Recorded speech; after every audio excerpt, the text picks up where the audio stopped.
Welcome back to the Ghost Bunny Podcast. I am your host, Bridget Marquardt, and I am here at the beautiful and haunted, or shall I say enchanted, Vogel Victorian house. And I'm here with the co-owner, Diana Vogel. Thank you so much for sharing your house with us and this beautiful tea party spread. Yes.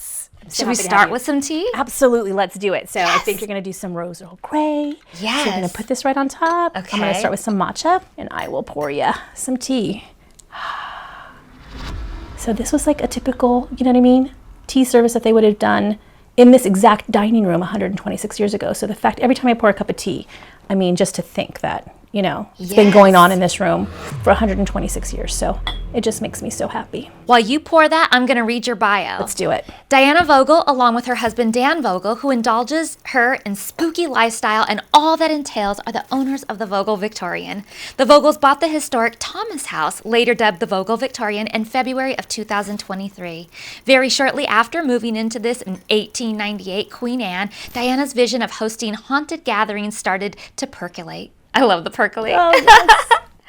After renovating the Victorian in near record speed just 6 months later, the Vogels would host their first 2-hour immersive haunted Victorian tea party. And with the help of one viral Instagram post, they have sold out each event since its inception. But is the Victorian really haunted? We're about to find out. They like to refer to their resident spirits as those who enchant the space. Diana's love for the paranormal would continue to grow with her. When she had children of her own, the home she created for them for over 20 years would be labeled the Halloween house. It would be the first house on the local Halloween route. Decorations would go up in July. I know all about that. Like a bat signal, letting all know that the start of Halloween season had begun. Come Halloween night, the Vogels offered free coffee to parents and mini home tour of the over-top decor. The Vogels have carried this tradition over to the Victorian, happily hosting hundreds during their first Halloween in 2023.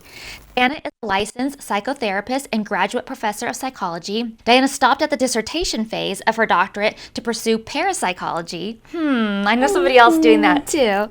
She currently studies at the Rhine Research Center, a break-off division of what was once Duke's University Parapsychology Lab. In addition, Diana's interest in closing the gap between the scientific and paranormal worlds. She investigates haunted locations as a way to further her evidence gathering.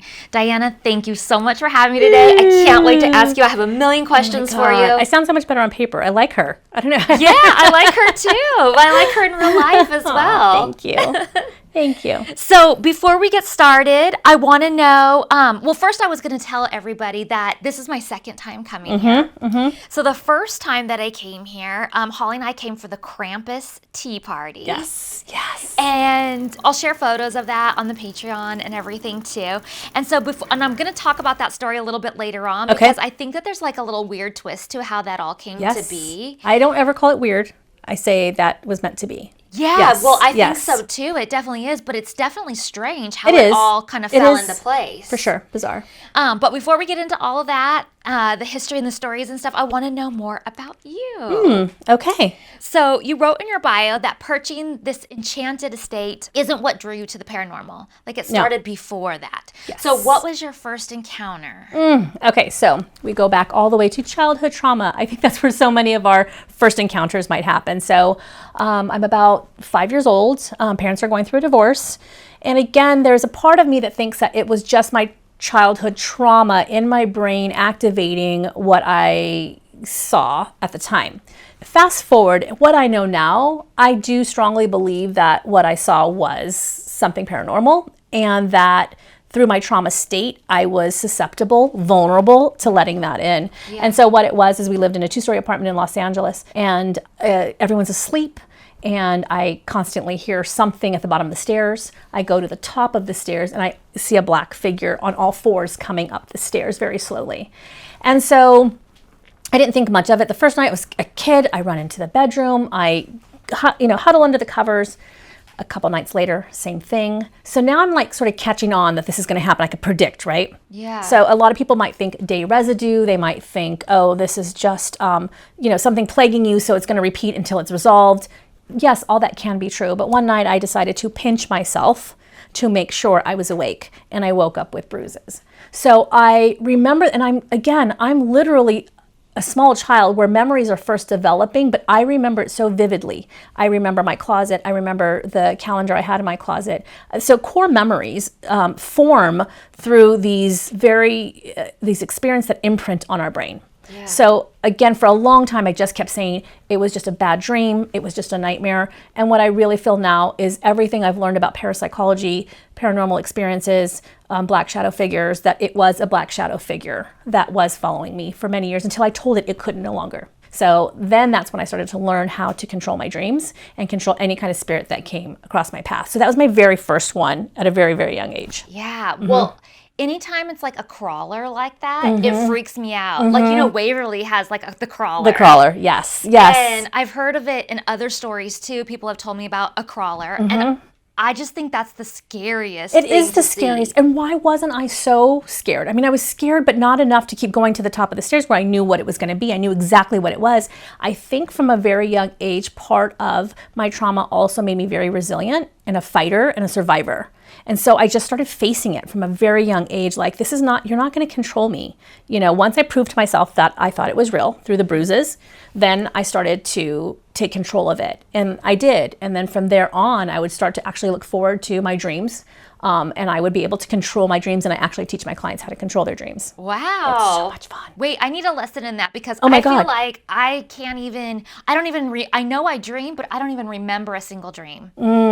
So it's hard if you're not remembering a dream, like if you're in a dream state where you have something that's plaguing you, or I guess even something that's fun. I usually teach it in the form of something like daunting or haunting you, because you don't want to feel that perpetually. But if you have a good dream, you want it to continue. So what you do, you want a quick lesson in it? Sure. Okay, so what you do literally is before you go to bed, you have to say, remember you can control your dreams. So you have to first ignite it, remember it before you go to bed, plant that seed before you go to bed. So if you start to have a vivid dream, you're going to hear your voice say something like, Bridget, you can control this. It's not real, Bridget. You can control this. So in that moment, it's almost like, how you're running in place and you can't go anywhere fast enough, but you're going to actually tell yourself, touch the ground.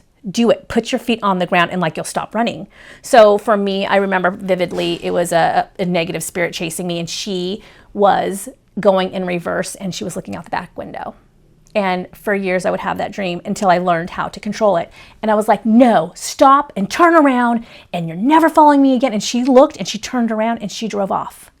And I was like, wait, did that just happen? So then I kept doing it. So whatever dream you have, do you have a dream that's repeated many times?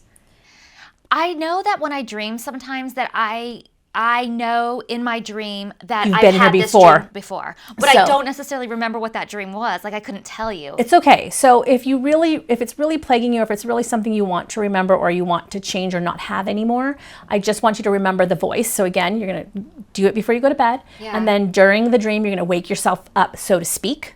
And then you're going to control it however you want to.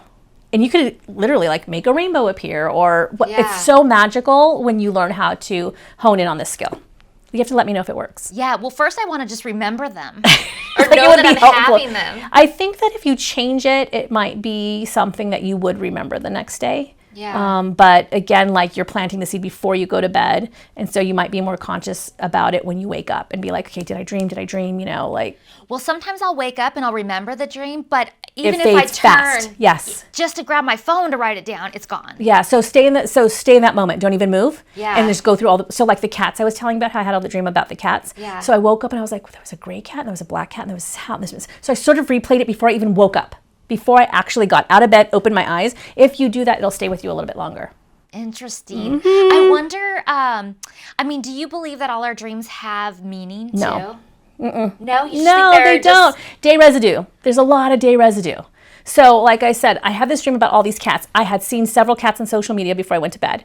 Then I was fascinated by the ragdoll cats. And I was like, oh my God, I want a baby cat like that. It just falls in my arms. Yeah. And then I follow lots of Victorian home pages. So then there's photos of Victorian. So to me, it was all day residue.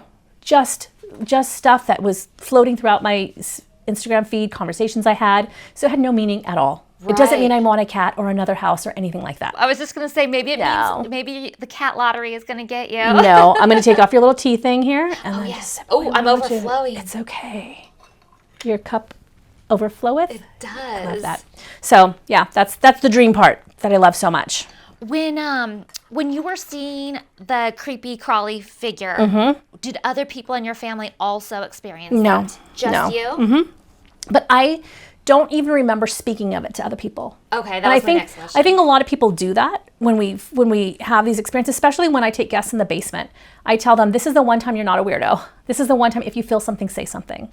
So I didn't have that encouragement. You know what I mean? I don't even remember if I told my mom, like, I had a nightmare. And I have a feeling that even if I did, she would do the whole, you're going to be okay. Like, she wasn't going to bring out the sage. She wasn't going to, you know what I mean? There was nothing like that was going to happen. So I think I knew at a young age, I just had to deal with it by myself. Yeah. And I did. And I didn't tell anybody. So your family wasn't really open to the paranormal? I don't even think that they weren't open. It's just I didn't talk to them about it. And it wasn't until later in life, probably high school, when I started doing other stuff, that they were like, wait, what's happening with you? So they don't indulge in it. They're all muggles too, non-magic people. So it wasn't even like I grew up with a Mexican grandmother who did all the spells and, you know, other than the aloe vera, you know, slathering it everywhere.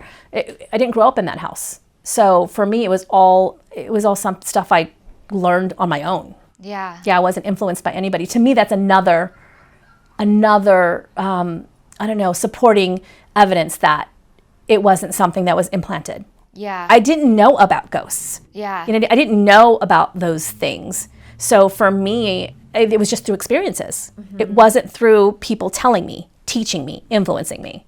So to me, that held more weight than anything. Definitely. Do you think it was all related to trauma as a child, or do you think that there was a history at the house at all? I think they're more related to people than they are places. Okay. I think spirit attaches to people more than places. One of the really popular movies, one of my favorite all time, is The Entity.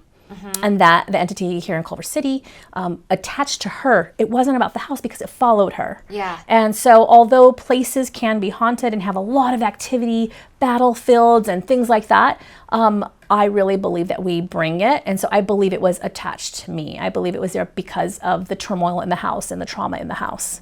And again, people can challenge me all day long on that was trauma. And I have had colleagues challenge me, that was just trauma, that was your trauma response, blah, blah. And I'm like, that's fine. But I've since had other experiences that you can't, you know what I mean? Like, do away with. And so then you're telling me I did my own therapy by telling the spirit to go away then. That's really in essence what you're telling me, that I was trying to heal my own childhood trauma. I don't really buy it. Does that make sense? I don't buy it. I know we're powerful. I know we're healers, but yeah, and I don't even need that experience to be real to think that ghosts are real. Right. Because so many other things have happened Yeah, since. you can take that off the table fully. Right. You know, people don't believe that ghosts have been studied. The spirit has. For years. We actually have a lot of documentation to prove it's a thing, you know, but people don't want to believe that.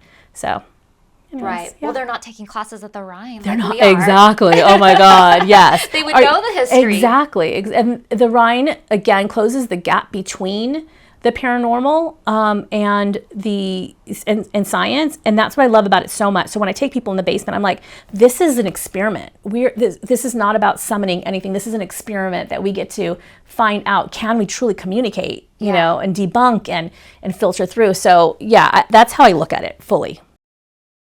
I'm such a particular eater. Like, I love food, but I'm very particular about my ingredients and what I want and things and what I like and don't like.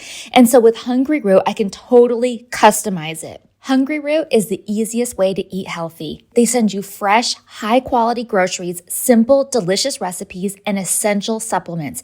It's like having someone else do all the planning and shopping so you don't even have to think about it. Hungry Root gets to know your personal health goals, dietary restrictions, favorite foods, how much time you want to spend cooking, and so much more. Then they build you a personalized cart with all your grocery needs for the week, including easy 4-ingredient recipes to put those groceries to use. And each order is fully customizable. So if there's an ingredient I don't like, I can just swap it out for something I do like. So you can take their suggestions or choose anything you want. They've got fresh produce, high quality meat and seafood. I just made the best pork chops the other night. Healthy snacks, smoothies, sweets, ready to eat meals, kids snacks and meals, vitamins and supplements, and so much more. I love doing my grocery shopping and meal planning with Hungry Root. It saves me so much time trying to think about recipes, trying to buy all the ingredients, go grocery shopping, and it's delivered right to my door. Per Hungry Root's suggestion, I made Nick and I this amazing chicken dinner with broccoli and this really good sauce, and I didn't even have to dirty any pans. Everything went right into foil and into that little oven. It was so perfect and it was delicious. Right now, Hungry Root is offering Ghost Bunny listeners 40% off your first delivery and free veggies for life. Just go to hungryroot.com/ghostbunny to get 40% off your first delivery and get your free veggies. That's hungryroot.com/ghostbunny. Don't forget to use my link so they know I sent you. Tell me about the first book report you wrote. So 3rd grade, 8 years old. And of course, because I already had that experience behind me. Yeah. They're like, write a book report. Everyone else is doing, I don't even know, cutesy stuff and girly stuff. And yes. Yeah. And I'm doing it on the brown lady. Like this ghost about, I even forget the name of the place. But I just remember it was the front cover of the book. And I remember her coming down the stairs. Yeah. And instantly I was like, oh, this like, jives with me. Yeah. This is, and I just gravitated. Yeah, well, it's the brown lady of Raynham Hall. Yes. So. And she's a famous ghost. Yeah. Okay, so this is, I don't want to age myself, but I'm 50 and I was 8 at the time. So this is years and years ago. So again, I gravitate to the book. I do, and my classmates are looking at me like, what just happened? Yeah, you're scaring me. Yes. So I'm reporting on this ghost and everyone else is reporting on, deer and flowers. And so that's really how I really became known as like the ghost girl at school. Well, and then, way back. Way back. And then from there, it just spiraled into a real love. Like, oh my God, I'm not a weirdo. Yeah. Like that experience was real. And it's in a book. And this says it was real. Yeah. And so from then I was hooked. And I felt normalized. I felt legitimized and heard because there was something in writing. Yeah, and that's how it started. And because there wasn't that much back then. No, my God, no. We're talking like the 80s, but even in the 90s, there's just not that much. There's not that much at all because it was so taboo. And then people thought, number one, how could it be entertaining, right? It has to be fully scary. And not all ghosts are scary, right? It's the unknown that's scary, but there's not a lot of exorcist stories out there. Right. We know that from research that like actual demons are pretty rare, to actually come across than are just the regular spirit encounters. Right. So that's not entertaining. That's not fun. So why write a book about it, right? So as we had more means like social media to get the word out there and find out that there was an actual niche for it, did it start to explode. So, and that was about, 20 years ago, maybe? Yeah, I think so. Because I felt like when I was at the mansion, like the ghost hunters had just started. Yep. And that's when it started getting a little bit more, it wasn't even mainstream yet then, but at least people were like recognizing it and talking about it. Yep. I mean, before that we had Unsolved Mysteries, which was close. It had some ghost stories. Totally watched it, but they had a lot of UFO stuff. Yes. Which was another discussion at one of my classes at the Rhine. Is UFO and Bigfoot paranormal? Oh, I talk about this all the time. Do you? Yeah. So what's your theory? Is it all like one of the same? Yeah. At first, I didn't make the connection, and then I'm like, whoo. See, for the longest time, I was like, no, I'm not even into UFOs. I'm not into cryptids. Like, Yeah. whatever, Like, a story here and there is fine. But, like, the more I'm hearing and the more I'm like, wait, oh, my God, I think this is all... It could be possible. Interrelated right? somehow. Yeah. So, I don't know. Bigfoot, for me, more than UFOs. Okay. So did I just like completely lose, like my husband, every time I say something that's completely wacky, he's like, your brain cells are just like diminishing. So for me, aliens are real. Bigfoot could be like an apparition. Okay. Does that make sense? Yeah, because it makes sense why we can't find them. Right. There's no I know people would argue that there is hard evidence, but for me, there's not real hard evidence. Like, we haven't found a body. Right. We found the footsteps, so to speak. Yeah. Right. But how has he eluded us, or they eluded us for so long? Well, supposedly they can go through, they're like time travelers. They can go through a different dimension. And that, I mean, I could buy it. I mean, it's possible. It's possible. I still like, I was talking about this earlier too. I like to me it's romantic, but like that it's our friends, it's our relatives, it's the people that used to live in this house, it's the people, that kind of thing. Like, I like that notion of what it is. Yeah. But the more I'm hearing and the more classes I've taken, the more people I've interviewed, the more I'm finding that there is a connection with these other things that I wasn't so interested in. I know, but the power of knowledge, right? Yeah, it's almost like you can't deny it. Exactly, and I feel like that's the power of us taking these classes and learning more about it. There's so much more to learn than just talk out of our ass.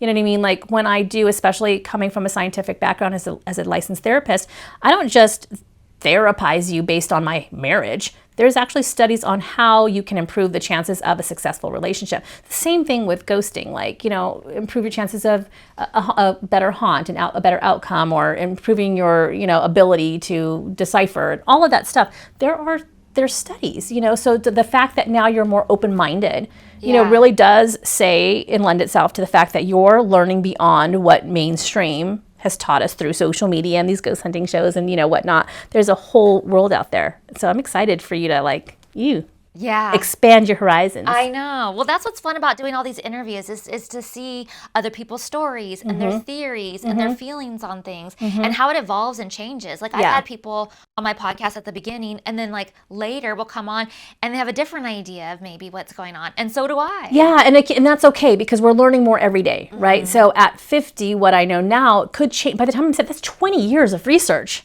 Yeah. So I'm allowed to evolve with the information as it evolves. Right. So I don't think that we should be held. So this is what I believe today based on the information I've been given today and my history up until this point. Yeah. And I'm solid with it and I'm good with it, but I'm completely open to exploring and learning more because, the story continues. Yeah. You said that you discovered the Ouija board at a young age. So did I. Did you? Okay, how old were you? I was 12. Oh my God. How old were you? Back to elementary school. So right after that report. Okay. Oh yeah, I'm right after that report. I don't even know. So when did The Exorcist come out? 70 something? 77? Oh, 73, I thought. 70. Okay, so yeah, so it came out right before I was born. And I love it. All the way to the top. It's okay. That means that you're just extra special because your cup runneth over. The abundance. So I think that's when I first got introduced to Ouija boards. Yeah. And I was too poor to own one. And my mom was so lenient, I'm sure she would have just let me buy one. But I don't remember how I learned how to make one. And I discovered that it's a piece of paper and then you do the alphabets and then you just need to clear something. Yeah, a glass, anything. And then from that point on, in elementary school, I was in the bathroom with the Ouija board and friends. From that point on. Yeah. And all through junior high and high school. Did you ever get in trouble for it? So, no. I was pretty ahead of my time, I felt like. I never got in trouble. I never got caught. Okay. But I would play it oftentimes after school. People would want to come to my house. One of my best friends since fifth grade, I briefly lived with her and her mom, and her mom came to a tea party. And this is one of my childhood best friends, and she was vouching, and she was like, these girls were in my house playing with the Ouija board. So it's just been a love for a long time. I don't know that. Again, different takes on the Ouija board. Some people think it is a portal, it's negative. I feel like it's similar to dowsing rods. It's just a tool, and it depends on how you use it. Yeah. It can manipulate you just like dowsing rods can. It can be legit too. So I feel like it's what you put into it, that it's not necessarily a Ouija board that's bad. Yeah, so my first time playing with it, I made my cousin play with me, and we got bored with it, and we'd accuse each other of moving it and stopped playing with it. But the only person I had known that had passed away at that time was my great-grandfather. And so we were reaching out to him, and supposedly we were talking to him. Okay. Then, I don't know, maybe a few days later, I came home from school one day, and I came in the back door like I usually do, and went into the living room, sat down by the, in the living room, probably turned on the TV, I don't know, doing homework, Yes. And I heard the back door swing open, and I was like, ugh. I just didn't close it tight enough, obviously. Yep. So I get up and I go in the laundry room, shut the door, come back, sit down, and I hear it swing open again, and it swings open so it hits the side of the house kind of thing, and I was like, that's weird because I'm sure that I shut it. So I'm sort of nervous now because now I feel like... Now you're questioning yourself. Yeah. And I'm we lived way out in the country, nobody's around, and I'm home alone.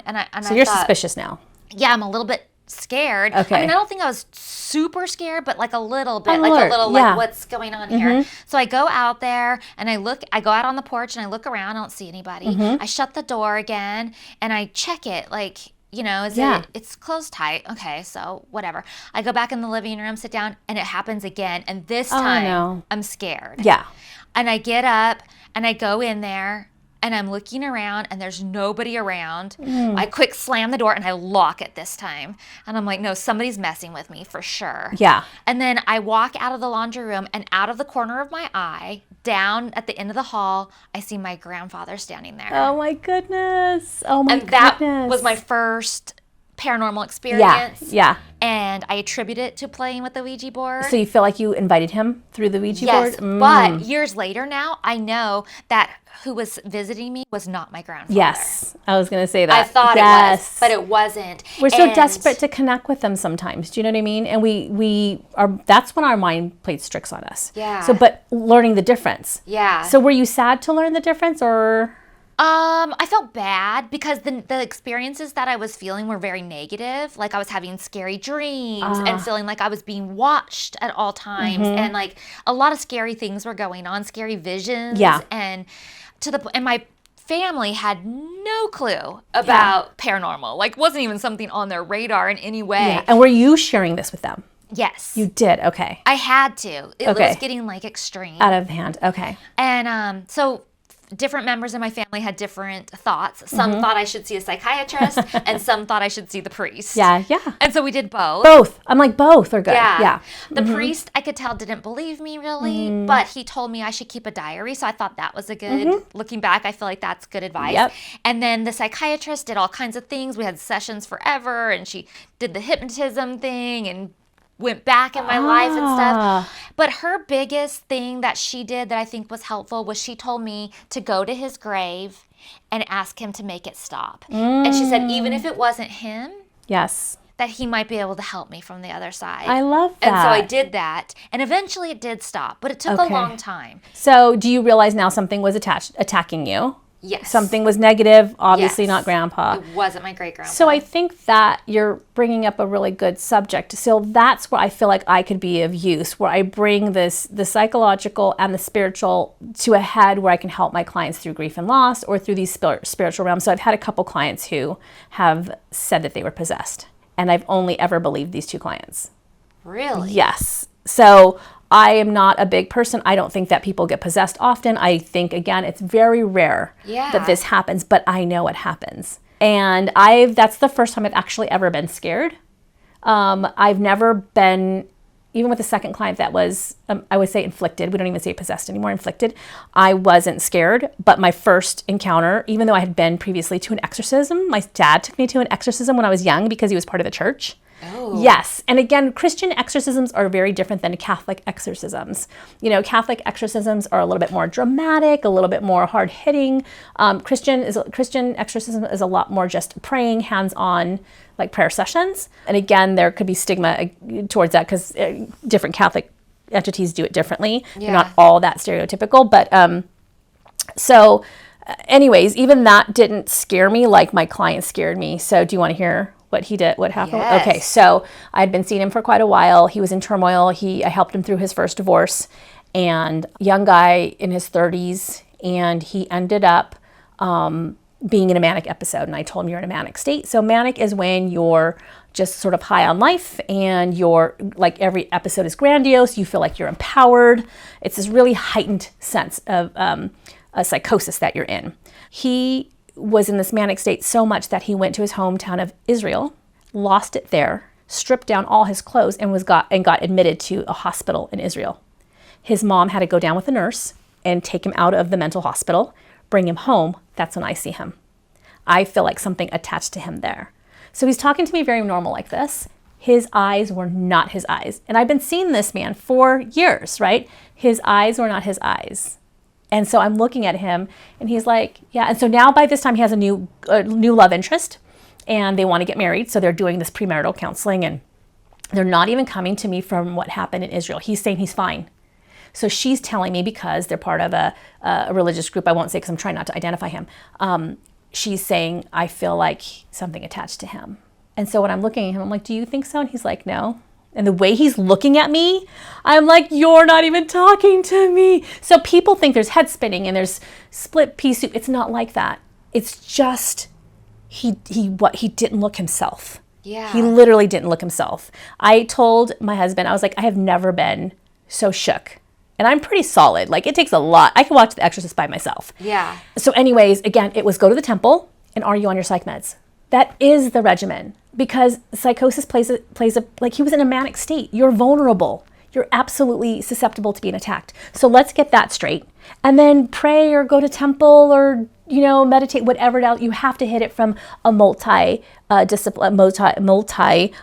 faceted approach. It's just not a one size fits all. And I feel like you're messing with both. Yeah. You know what I mean? We can't just do a blood test and say it's 50% spirit and 50% psycho. We can't do that, right? So the regimen has to just attack it from everywhere, and one of those are bound to work, or both of them are bound to work. So needless to say, this client did do that. He went to the temple, worked with his religious family, and was on the medication and did all the things and lives a normal life. But didn't have an exorcism, really? No. Well, it's not in the traditional sense where there's like praying, blah, blah, blah. Yeah. So it was through his religious family, they gave him a path, you know what I mean, to take. So it's just like getting right with whatever his spiritual belief was on top of his medication. I really believe that his medication management helped bring him down from the manic state, stabilize him, been able to then grasp onto his faith again. Yeah. And then with that combination, he wasn't susceptible anymore, therefore able to rid whatever was attacking him. I feel like it would be so hard to find the difference between somebody who is mentally ill and somebody who is... you said inflicted? Yep, that's why you have to treat both. You cannot pick. I had a client very recently who said that they can time travel. And who am I to say he can't? What if this is the one tiny percent of the population that could time travel? Yeah. So he was like, you're the first therapist that has ever believed me. Now, am I saying, do it right now, pop over there, right? Like, no, so I'm believing him and meeting him where he's at. So I said, is it scary? And he's like, it's very scary because of places I go to, right? So could it be his psyche taking him to a different place? Like, of course it could be. But if he believes that it's time travel, what are the things that we could do to treat the time travel? And that's what we did. So through medication, through a lot of coping skills, but using the language of time travel. Yeah. And so he's a functioning adult now. He was inpatient and now he's a functioning adult. Well, what if people said to us, because we've seen a ghost, that maybe we need medication, or... I'm on medication. We do. So I am on medication not because I saw a ghost. Yeah. I'm on medication because I'm hormonal. I'm hormonally imbalanced, right? So yeah, I need medication, but that has zero to do with ghosts. So what medication does is it stabilizes us biologically, chemically. It stabilizes us chemically. So if somebody came to me and they said they see a ghost, the furthest thing from my mind is that they need medication. But I'm saying some people might think that. Like, some people might think, if this guy's saying he's a time traveler, and we think that sounds weird, but people might think we're equally as weird because we talk about ghosts or have seen ghosts 100%. Or experience it. So that's another thing within my profession, that why a lot of people in my profession didn't come out. There are stories of, there's a great story of a brain surgeon who had abilities. And he would, before a surgery, he would sit over his patients until he saw a white glow around their head. And then at that time, he knew it was okay to operate. And then he has a history of never losing a patient. So when his interns were like, how have you never lost a patient on the table? He could not tell them, I see a glow and then I go. Yeah. You know what I mean? He couldn't do that. He was like, I would be discredited. I would look like a quack. Yeah. So we don't speak of it often, but now I'm so comfortable in my knowledge of it and not having to explain myself, but do it in a way where we can have a back and forth exchange about it. You can believe ultimately what you want to believe. And the one thing I don't do is engage with people who are set. If I will engage with somebody who's completely curious and open, not to change their mind, but to just give them my 2 cents because they're absolutely curious and open, right? Yeah. I do not need to deal with the dipshits who just want to challenge me for the sake of being an asshole. So completely not interested. Yeah. But so if they say that, I'm okay with it now. If you think I need medication, we're probably not going to hang together. Right. You know what I mean? You're not my people and you probably have your own issues. So. Yeah. No, I know what you mean. Yeah, it's fun. So tell me how long you've been wanting to buy a house like this for. I think When did it come? I'm for sure practical magic had a lot to do with it. And that was in 89. Okay. When I saw that house. Also Witches of Eastwick. Okay. Oh my God, that house. So a lot of movies have inspired like the connection between what aesthetically pleases me and my lifestyle. And I was like, there's a thing. Like a Victorian house is where it's at. So I didn't even think about death and dying and all of that. So it was planted years ago, a good 30 years ago. And then from that point on, with my little bungalow that I was in for 20 years, 1,000 square feet, I would try to make it as magical as possible. Yeah. Bringing in little antiques and doing all that. So then there was a certain point where I thought, I think I can actually buy one. You know what I mean? Like I think I could buy one. It took me a while to realize like they're on the market and that I don't have to like have a tear down experience with one and all that comes with it. So it's been planted over years. And then probably the last 10 years, I was like, no, this is happening by the time I'm 50. So then I had a 10-year plan. Like, this is what's going to happen. So this is how much I'm going to probably have to make. And again, you can't predict the market, but around this, it's probably going to be, I need all these things, a bedroom on the first floor because we're over now going to be 50, like all these options. And so then I just started manifesting it.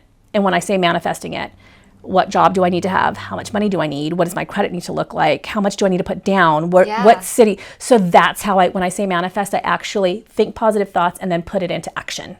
And then literally as it grew closer, I got the house 1 year before my 50th birthday. So it just, again, I say a little bit of magic and a lot of hard work. Yeah. Did you look at a bunch of houses or? So none. We looked at none. So we sold because we thought that the market was dropping and we knew we wanted to be out within a year and we didn't want to take our chances. So we sold our last house at full asking. We got several offers and we were going to rent. So every time we had to leave the house for a showing, we just looked at different neighborhoods just for fun open houses, never made an appointment. And then because I just like to peruse and torture myself with things I can't afford, I loved Kat Von D's mansion in LA. It was like 11 million. I was like, 11 million, who can I rob, kill, or you know what I mean? Like for the red pool. So I then just Googled Victorian houses and I thought for sure, 3 million in LA, I'm never going to get what I want. It's going to be a fixer-upper, blah, blah, blah. And then this one popped up. And I was like, holy shit, wait a minute. I don't want to be in Orange County, but I can do this. Yeah. I actually went to Orange High School and I thought we can go back. And me and my husband actually belonged to a car club in this city of Santa Ana when we were teenagers. And it was not good. It was not a great city to be in. But we were like, let's go see. The house is in our price range. We can do this. We come, we look. This neighborhood has changed so much in 10 years. Like it has the restaurants and the coffee shops and oh my God, now we're in French Park, which is the historic district. And it must be 9:30 because we have Disneyland fireworks. Right. You can hear the Disneyland fireworks. I mean, I hear Disneyland fireworks and it instantly makes me happy. Yeah. So I told my husband, I think I found our house. So we came, we looked at the neighborhood. We were like, oh my God, message our realtor. We want to look at this house, make an appointment. He's like, wait, what? I thought you guys weren't buying. Yeah. I walk in the back door, pouring rain, bawling, started crying. And I was like, this is my house. This is where I'm meant to be.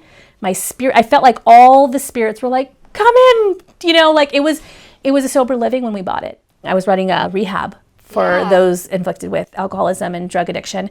And the owner was like, your love of Victorian houses and the population of the guys who live here, I know you're going to take care of the guys if you buy this house. So he was like, I want you to have this house. So oh my God, he made us an insane deal. Like we got this house for way under what he was asking, even though he could have got top dollar.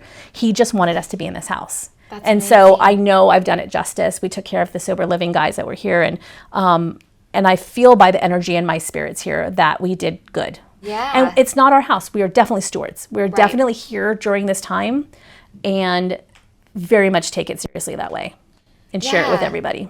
So the house was built in 1898. 1898. So Thomas worked for the Santa Ana Water District, and he owned this whole block. Wow. So we are the last standing house on this block. So behind us are affordable housing apartments, and some people are like, "Ooh, how are the residents?" I'm like, They are quiet. We are the loud ones. Like, we're the ones having tea parties. They are so gracious and lovely. And what we love most about is that when Thomas was parceling off his land, he donated it to the churches that were once here. So the churches were here, donated by Thomas. Then when those churches became dilapidated, they donated the land to the city, which then built these affordable housing. So we're part of a legacy of these affordable housing. So to me, it's a fun way to still pay homage to Thomas and what he wanted as far as like donating his land. Yeah. Tell us a little bit about it. It is, tell us about the architecture style, like square footage, like those little things. Yeah, so she's a Queen Anne Victorian. So a fun feature, if you, I guess, look on Patreon, the basement, 1,300 square foot basement. It is the length and the width of the house. And it is glorious to have a basement in California. So the reason they had basements was to store dry goods out of the element. But we're in California, there's not a lot of element. So we have a huge basement. And then on the first floor, we have our master. Fireplace, all the fun stuff down here. And then on the second floor, 3 bedrooms, another master, another bathroom. But another really fun secret of the house is this 800 square foot attic that we have, which we're going to be adding a 3rd staircase, and it's going to be a Victorian guest room for those, because we've had people now traveling here for our tea parties from out of state, and it's been such an honor. We're like, how fun would that be to have that? And then in the back, we have the original carriage house from 1898 with the barn door at the top where they used to throw the hay down to the horses. And that's where my husband's office is. So this land is very, very special, and we're twice designated historic landmark. That's incredible. And what was the first thing that happened when you were in here where you knew it's haunted? Well, the first thing that happened was when our residents were moving out, I was picking their brain, and I was like, hey, how's the house? You know, and they're like, quiet until you started moving in. I was like, excuse me? So he said, when you guys started moving in your boxes and stuff, somebody sat on my bed, and I've lived here for 5 years, and that's never happened. And I was like, what do you mean somebody sat on your bed? He's like, well, it's probably the guy who died in your bedroom. And I'm like, excuse me, who died in my bedroom? So that's when we found out somebody had died in our bedroom just months before we moved in. Just literally, I think it was 3 months before we moved in, he died in our bedroom. And so when he called our realtor, we were like, somebody died in our bedroom. And they were like, what? So they looked it up, and there it was in our mortgage papers that somebody died July 2022 in our bedroom. And so I was like, I would have definitely paid more money for this house if I had known. Oh my gosh. If I would have known. Yeah. So that was the first thing. And then just about a month later, I felt somebody sit on my bed. And we now know that's our little girl in the house that lives in the basement. And so she sat on my bed. And when I felt it, and again, I don't feel a lot. I might see electrical. I might, I hear a lot. We hear a lot in this house. Yeah. But the feel, she literally sat on my bed, and then she slides off because she's short, which my son has felt, my nephew has felt. So she's a presence in the house, and she's just cheeky and she's sweet. But when it comes to spirit children, I don't like to play with them too much because they're innocent. I don't know, there's an innocence about them, and I don't want to scare them, even though she's playful. Yeah. I feel like I have a responsibility to make sure she's safe. So we don't summon her too often, if that makes sense. Yeah, she's very sweet.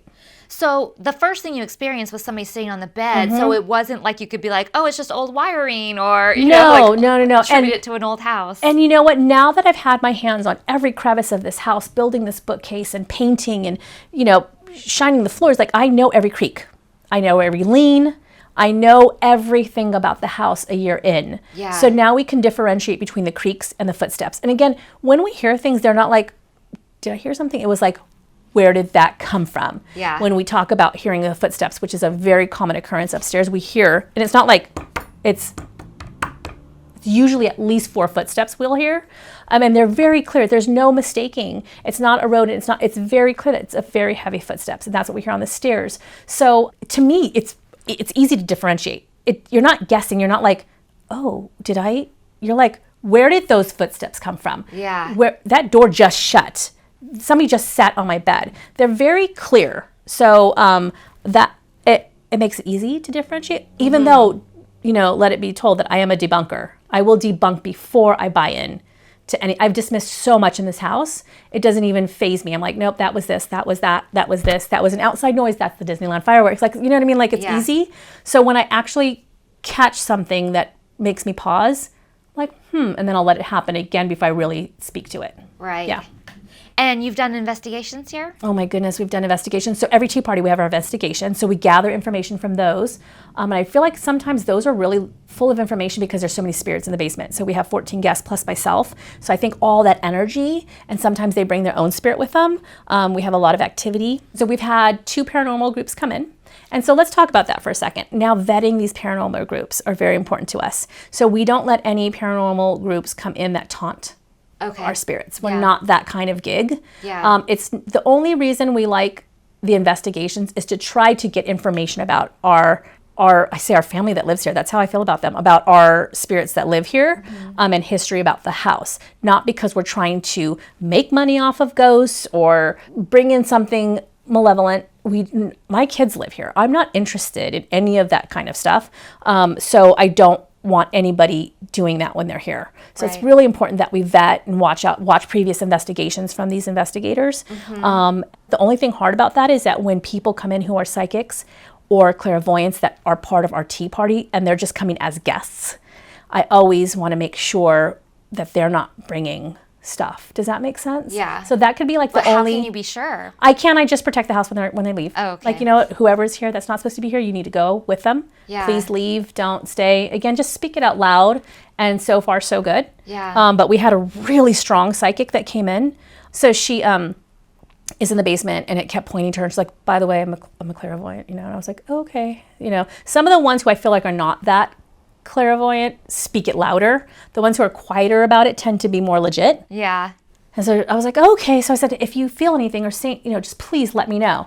So she's like, okay. So then I know fireworks, they start early here. Fireworks. That one was like right outside the door. Oh, always. So we're coming up the basement. We're in the hallway. I'm doing my spiel at the top of the stairs. And she goes, well, I do see something. And I was like, okay, go ahead. She's like, behind you. There's a man standing behind you. And his name is Hector Mayorga. And I go, Mayorga? And she goes, Hector Mayorga. And this is the first time, even my own psychic that we bring in for tea parties doesn't name drop like this. She goes, Hector Mayorga. And I was like, that's my uncle. She goes, oh, Jose's behind him. And I said, Jose is his dad, my grandfather. And they want you to talk about Elvira. That's my grandmother. So Jose and Elvira are up there on the shelf behind you. And then my uncle Hector is up there on that shelf. And there's no, like we're Googleable to a certain extent. Yeah. Like you're not going to find that anywhere about what, And then he says he wants you to talk about what happened at the funeral. I mean, this is again, maybe the second time in my life where I'm like taken back. I'm like, wait, what? She's like, and I was like, and I'm trying to keep my shit together in front of all of my guests. I'm like, oh, God, you're good. Okay. Inside, I'm screaming. I'm like, oh my God, I want everyone leave. I just want to have a conversation with you. She was amazing. Like, that was some legitimate name dropping and then wanting to talk about the funeral because I went off. Like my Latin side came out, took off the hoop earrings at my uncle's funeral, my Uncle Hector's funeral, and I went ballistic, which is not my style. I'm usually like the level-headed one in the family, the, high-functioning one in the family. The last thing you'll label me is ghetto, but that side came out and I lost it. So the fact that he was like, he wants you to talk about what happened at the funeral, I was like, he saw everything. So amazing. So again, even my loved ones are here. Yeah. Which is, I didn't even think about that. I just thought the people attached to the house would be here. But remember, they attached to us. Right. They attached to us. So that was pretty amazing too, knowing that my family's here. That is pretty incredible because I've talked to a lot of psychics and had them on the show, and it's very rare to be able to drop a name, especially first and last. First and last, and then every connecting family member. Yeah. That's why I'm saying it takes a lot for me to be caught off guard. Yeah. I'm pretty cool about it. But those 2 times working with my client who was inflicted and working with her, it was astounding. It was crazy because I've even seen some psychic medium shows where they don't drop names like that. Yeah. Yeah, it was amazing. So I've been trying to find her ever since. I did a social media thing saying this guest came, but tickets were bought for her. And so I've still been trying to find her. So she lives in Arizona. She said that she bought a ranch right below a mountain so that she could connect. Oh, another thing about her. Her daughter went to Duke. Her daughter went to Duke to study parapsychology, not realizing their psychology program had really moved off. But she stood there, graduated, goes to Vanderbilt. Her daughter was here at the tea party. Her daughter goes to Vanderbilt studying brain chemistry so that she could figure out how her mom's brain does that. What Yeah. What? So to me, that even, like, again, more validation about the legitimacy of this woman, that her daughter is spending her career, like, with this phenomenon because her mom is, like, so gifted. And you can't find who this No, woman is? I need to find, you need to interview her. Yes. Oh my God. No, I'm going to find Yes. her. I'll put out another like social media blast. I need to find her. That is crazy. Well, speaking of parties and events that come here, so I teased it at the beginning, but Holly and I came to one of the tea parties. We came to the Christmas one. It was a Krampus tea party. I had my horns and my little outfit. Freaking adorable. Yep. But how that came to be, I feel like is very, I won't say weird, but there is a story to it. Absolutely. So first, Holly sent me a TikTok about your tea parties. Yes. In this But house. wait, you have to go back further. Remember that. But that's your part, Okay, right? yes. But my part goes further than that. Yes, okay, your go ahead. part goes Go further ahead. back. So Holly sends me this TikTok, and it's about the tea parties here, and I watch it, and I was like, oh, those are really cute. I swear 30 seconds later, I got a message from you, a DM, saying, oh, you should, come to the house or whatever. So I thought that somehow you had seen that we had just watched this video. I don't even know how to do that. Yeah. No. But I just assumed, Yeah. well, they must have, because I'm thinking like Instagram, you can kind of see who watches it. Maybe she just saw that we watched, even though now I'm thinking back on it, it was a TikTok, not even an Instagram. Yeah, and I don't you were do the DMing I don't do the TikTok. But that was just what I was thinking. I was like, oh, she must have just saw that we watched it and everything. And so I automatically assume you want Holly too. So I'm like, yeah, we'll come. So I'm automatically inviting somebody else that is too. so funny. So so going back Yes. to 2019. So I don't even know if it was Instagram or Facebook. That's how long ago it was. I think it was Instagram. Okay. And I think it was on my other page, my therapist page. Oh, okay. I want to say it was on that one because I didn't have this one then, the Victorian page. And I don't even know if I was following you then, but I've always loved you since Wednesday. And since I wasn't a big Girls Next Door fan, but I loved you because you were ghosty. Yeah. And so that was my connection with that. And then, so I don't know if it was a Halloween something or whatever, but you came up on my page. And then if it was from then, maybe I started following you, but I messaged you. And again, I don't message anybody like celebrities or anything like that. It was like this, you're adorable. Oh my God, I have to ghost with you because your spirit is so fun. So it was something along the lines like, we need to ghost together someday. And I didn't expect to return. You didn't reply. And then that was in 2019 that I was like, we must ghost together. Fast forward 5 years later, and you're in my house having tea. Yeah. So I don't know if it came across again, another, like you popped up somehow. And I think, at that time I'm following you. So then I was like, oh my God, I got to tag Bridget in this. I just tagged you in it. And because I would hate to think that people would think that you're a pair. You guys are probably like sisters, but probably have your own lives. So that's how I took it. I was like, I don't know if Holly's like as into it as you were. Yeah. So then that's when you told me, oh my God, like Holly just sent this to me. I was like, oh my God, bring her too. So the fact that then you come and then we're even sitting here now is like, I tell people, be careful what you wish for. Seriously. We're so powerful. We are Because here I am sitting at your dining I mean, table. again, I just feel like we're so powerful and we put things in the universe. And that's why the intention candles that we do with our guests are to me very serious. Yeah. And they really get into them. I mean, they are vulnerable in the basement with the ghostings. I don't know if you want me to go back and like how it happened, but basically my love for tea parties my entire life, and then throwing parties, and then selling tickets as a psychotherapist. I've held events and I've been a national speaker. I put those two loves together. Yeah. And then what started happening is, you remember the basement situation when you and Holly were here. Yes. Do you want to share what happened? We can talk about it. Okay. So you're using the dowsing rods, and you ask if anybody's here for anybody that's down there. And somebody came through and pointed to Holly and I. Well, I guess it pointed to me first. Yeah, and then it was like this, right? Yeah. And then I asked, are you a blood relative? And it was like, no. yeah, but it did this thing, like I'm thinking, right? So it doesn't do this. It does this. To me, that's like something, but not a blood relative, but like a relative, right? Yeah. And then we started going through the first letters of the name. Right. And the tough part about the dowsing rods is that it's energy. So I always want to try to make sure they're not thinking my thoughts. So that was a hard thing because I know history, right? Yeah. I know a little bit of history, but what happened? So it spells out HEF, basically. Yep. And then Holly was like, no, I don't want to talk to him. Yes. So then we talked to him for about 2 seconds, right? Like, regret. I was like, do you have regret? Something, I don't remember, but it was like a couple questions. And then I'm reading the room and I'm like, do you guys want to continue? And then Holly's like, I don't want to continue. And I was like, I'm sorry, you need to go. You need to leave our basement. Yeah. So that's when I realized the power, and before then too, similar reactions of healing or trauma, re-experiencing trauma through that ghosting experience. So I give a disclaimer now, like if you have a loved one, if you want to pass, you can pass. But so many people have messaged me after saying, I got so much closure from that. Like, thank you so much for letting me speak with my grandmother. And I always tell people, if it's not real, why do you give a shit if it's doing something good? Yeah. I can see if I was causing harm, right? But even if you don't believe it and people walk away with this, feeling of, oh my God, I feel like I can move on. I feel like I have what I need now. Yeah. Then why do you have to debunk it?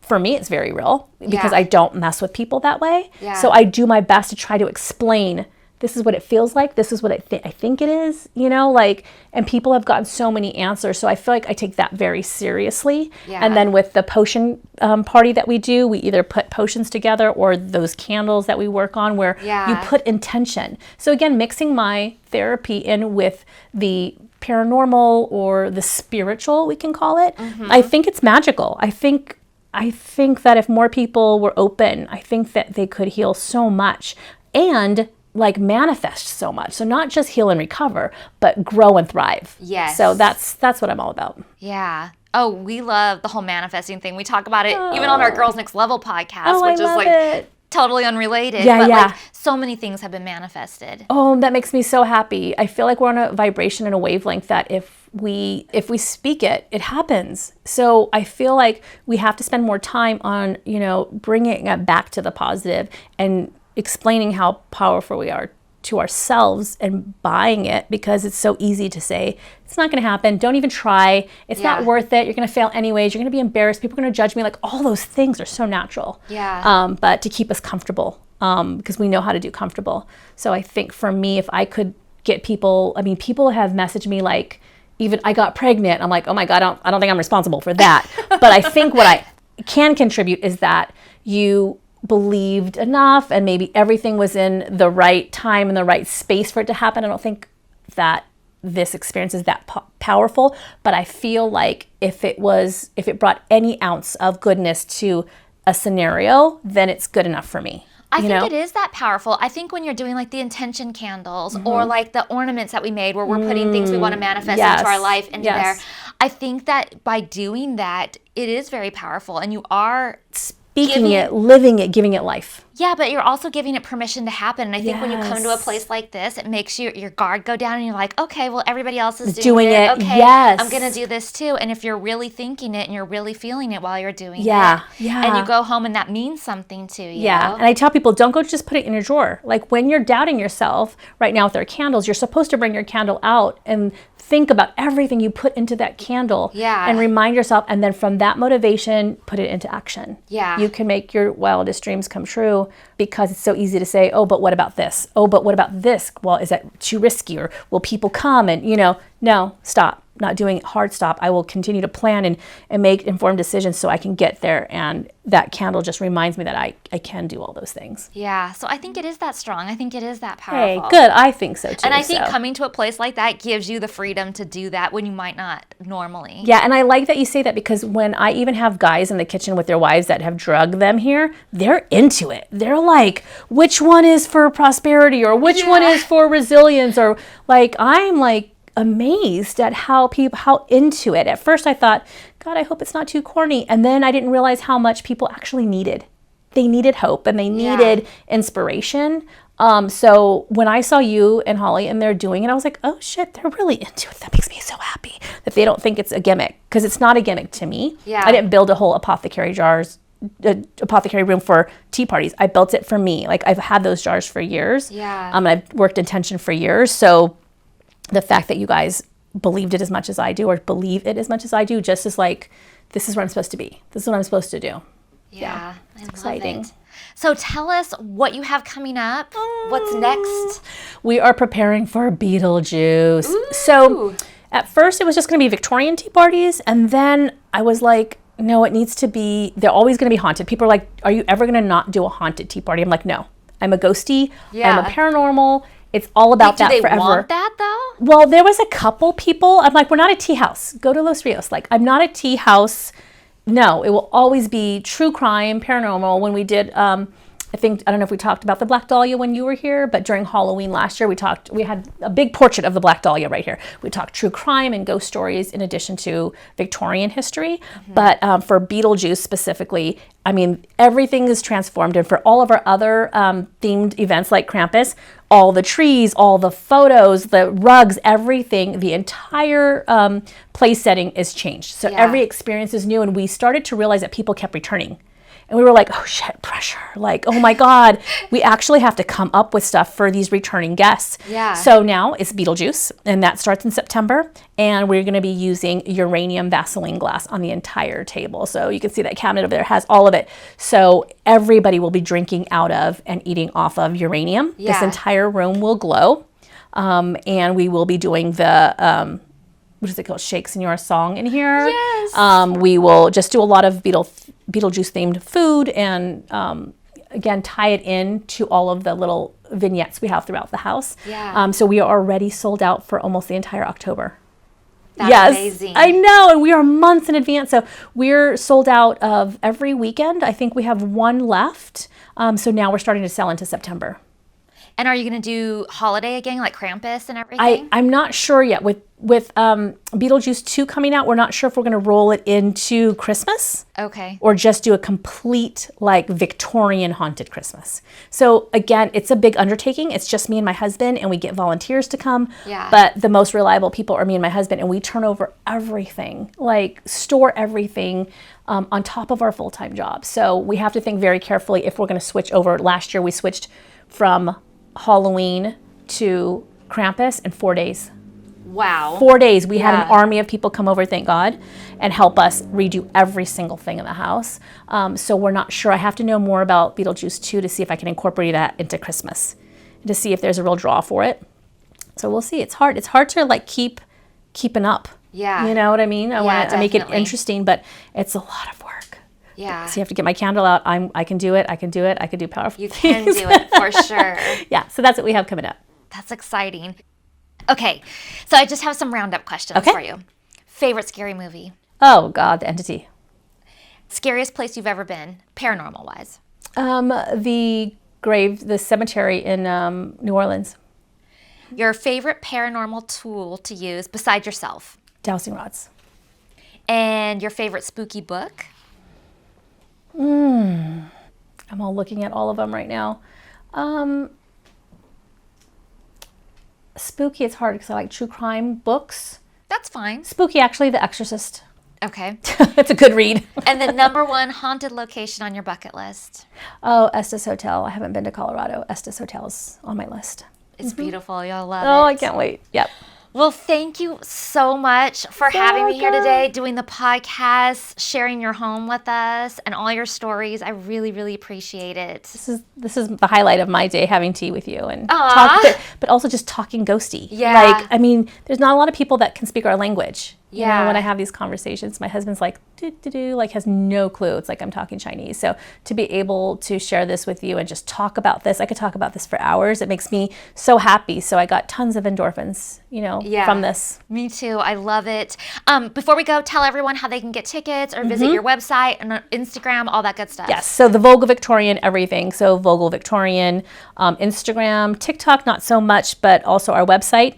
But mostly Instagram. That's where everything's updated most. HauntPay. You can go to HauntPay, search the Vogel Victorian, and that's where you can also find tickets. We do have sometimes, if we're sold out, have special private tickets, so you can also message us for that. Ooh, that's fun. Well, I hope you guys enjoyed this episode of Ghost Bunny Podcast. Thank you so much for joining me on my spooky adventures, and I look forward to sharing a new ghost story with you each week. Please subscribe to our podcast so you're always the first to know when a new episode is out, and follow us on social media at Ghost Bunny Podcast on Instagram, at Ghost Bunny Podcast on YouTube, or at Bridget Marquardt on Instagram.